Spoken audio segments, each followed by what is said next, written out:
అల్లు అర్జున్కి కేరళ వెళ్ళిన ఘనమైన స్పందన లభిస్తోంది, బీహార్ వెళ్ళిన ఘనమైన స్పందన లభిస్తోంది, దేశవ్యాప్తంగా ఘనమైన స్పందన లభిస్తోంది.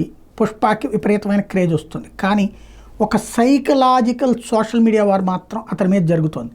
ఒకటి, మెగా ఫ్యాన్స్లో అతని మీద వ్యతిరేకమైనటువంటి భావజాలాన్ని వ్యక్తీకరించే విధంగా సోషల్ మీడియా పోస్టులో పక్కన నడుస్తున్నాయి. అది పవన్ కళ్యాణ్, నాగబాబు చేయించుతుండకపోవచ్చు, కాకపోతే వాళ్ళు వాళ్ళు అంటే ఆగిపోతాయి.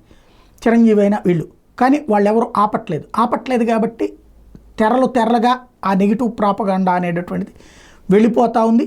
అది వాళ్ళిద్దరి మధ్యన స్పర్ధ అన్నటువంటి ఫీలింగే ఉంది. ప్రతి ఒక్కళ్ళు మెగా అభిమానులు అల్లు అర్జున్ని దూరం పెట్టాలి అన్నటువంటి కాన్సెప్టే ప్రొజెక్ట్ చేసుకొస్తున్నారు. ఇంకొకటి, సోషల్ మీడియాలో టాక్టికల్ పోస్ట్, ఫర్ ఎగ్జాంపుల్ 3:30 గంటలంటే సినిమా ఎవడన్నా చూస్తాడాతో బిగిన్ చేసి అసలు అదేది ఎర్రచందనం స్మగ్లింగ్ లాంటిది హీరోయిజం ఏంటి అని ఆ మధ్యన పవన్ కళ్యాణ్ మాట్లాడినటువంటి మాటల్ని వాడుతూ పుష్ప మీద నెగిటివ్ క్యాంపెయిన్ అయితే విపరీతంగా నడుస్తుంది.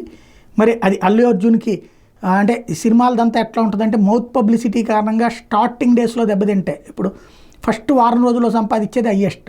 ఆ టైంకి కనుక ఈ ప్రాపగాండా మైనస్ అయిందంటే, మొదట్లో డబ్బులు పోయినాయి అంటే ఆ తర్వాత సంపాదించుకోవడం కష్టమవుతుంది. సినిమా హిట్ అయినా డబ్బులు ఫట్ అవుతూ ఉంటాయి. కాబట్టి ఇప్పుడు ఏం జరుగుతుంది అనేది చూడాలి.